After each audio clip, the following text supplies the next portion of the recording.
কাছে নিয়ে এসেছি এবং কমিশনের যারা সদস্য তারা আপনাদের সঙ্গে বসবে, জিনিসগুলো ব্যাখ্যা করেছে, চাপিয়ে দেওয়ার জন্য না,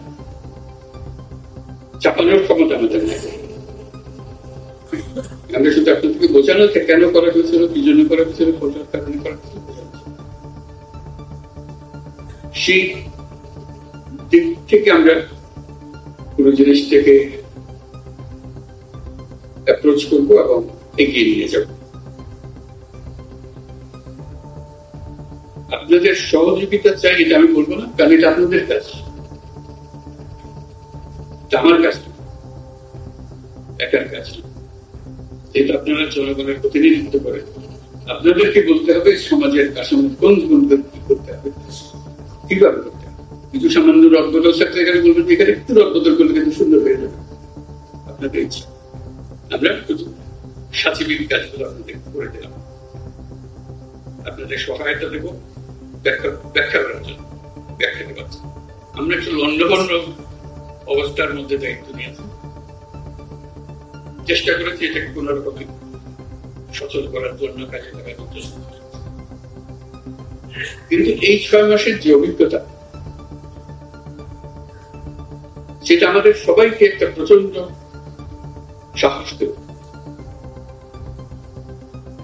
এই 6 মাসের অভিজ্ঞতা হলো আমাদের দলমত নির্বিশেষে সাধারণ মানুষ সহ, রাজনৈতিক ব্যক্তি সহ, রাজনৈতিক নেতৃত্ব সহ সবাই এই সমর্থন দিয়েছে। আমাদের মধ্যে অনেক তর্ক বিতর্ক করা, দূরত্ব সৃষ্টি করার হয়তো প্রবণতা আছে, কিন্তু এই একটি জায়গায় আমরা এখন এক আছি এবং আমরা এক থাকবো, সে বিশ্বাস আমরা আছে। এটা যদি ঠিক থাকে, যেভাবে আমরা প্রথম অধ্যায় আমরা শেষ করলাম, দ্বিতীয় অধ্যায়ে যদি আমরা শিক্ষিত রাখতে পারি, তৃতীয় অধ্যায়ের জন্য আমাদের কোনো চিন্তা, আমরা নিশ্চয়ই নতুন বাংলাদেশ রাখতে পারবো। একটা জিনিস আমাদেরকে পরিষ্কার থাকতে হবে,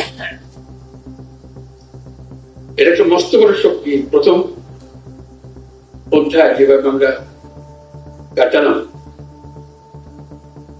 এবং এই কাটানোর মধ্যে যে সমস্ত শক্তি আমাদেরকে ব্যাহত করার চেষ্টা করেছে, আমাদেরকে পুনরুল করে দেওয়ার চেষ্টা করেছে, তাদেরকে সুন্দরভাবে সবাই মিলে মোকাবেলা করতে পেরেছে।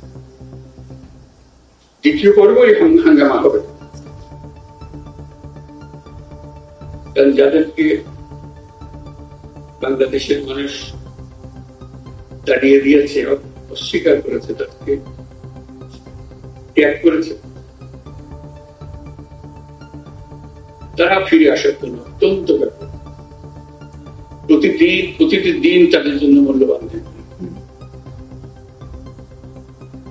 দেরি হলে তাদের জন্য অসুবিধা। সেজন্য আমাদেরকে শক্ত থাকতে হবে, মজবুত থাকতে হবে, এবং আমরা যেগুলো আলাপ করছি সেগুলো মতভেদ থাকবে, কিন্তু আমরা এর অর্থ নয় যে আমরা একত্র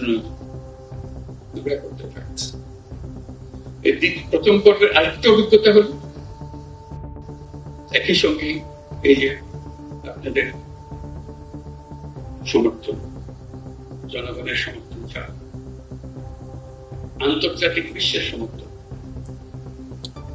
আপনারা হয়তো লক্ষ্য করেন সারা পৃথিবী জুড়ে আমাদের পক্ষে একটা বড় রকমের সমর্থন গড়ে উঠেছে,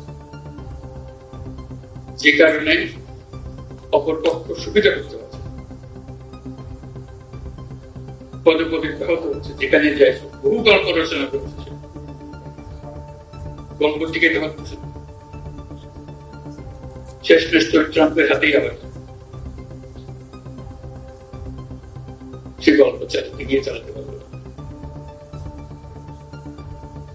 যত ছোট রাষ্ট্র, বড় রাষ্ট্র, ধনী রাষ্ট্র, মাঝারি রাষ্ট্র, সবাই আমাদের করছে। কেউ কোন রকমের দ্বিধা গ্রস্ত হয়, তাদের ভাষা শুনলে আমাদের কাছে অবাক হয়। আমরা যখন তাদের সঙ্গে কথা বলতে বসি, বিস্তারিত জানার আগে প্রথমে বলে কি লাগবে বল, আমরা আছি। এর চেয়ে পরিষ্কারভাবে কথা বলা একটা রাষ্ট্রের প্রধান নির্বাহী আর কি,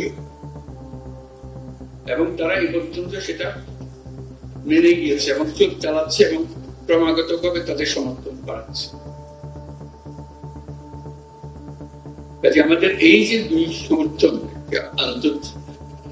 আভ্যন্তরীণ একটা সমর্থন, আন্তর্জাতিক একটা সমর্থন, এই দুই সমর্থনের ভেতর দিয়ে আমরা যদি এই নতুন বাংলাদেশ করতে না পারি, এটা আমাদের কবরের দোষ বোঝা ছাড়া কি বলব। আমরা এই সুযোগ ছাড়তে চাই। আন্তর্জাতিক মহলও আমাদেরকে জিজ্ঞেস করে, তোমাদের অর্থনৈতিক দিক থেকে আমরা সাহায্য করতে পারি, কিন্তু সংস্কারের ব্যাপারে তো আমরা সাহায্য করতে পারবো, তোমাদের কি করতে হবে। এই জন্য যেটা মনে করিয়ে দেয় যে তোমাদের এই সংস্কারটার দরকার, তা না হলে টিকে রাখা যাবে না। আবার কয়দিন পরে আরেক মহাক্ষমতার সাথে আরেকজন একদিকে এগিয়ে যাবে। আন্তর্জাতিক মহলের সমর্থন এবং সহায়তা এবং শুভেচ্ছা, এটা আমাদের জন্য মস্ত বড় সম্পদ।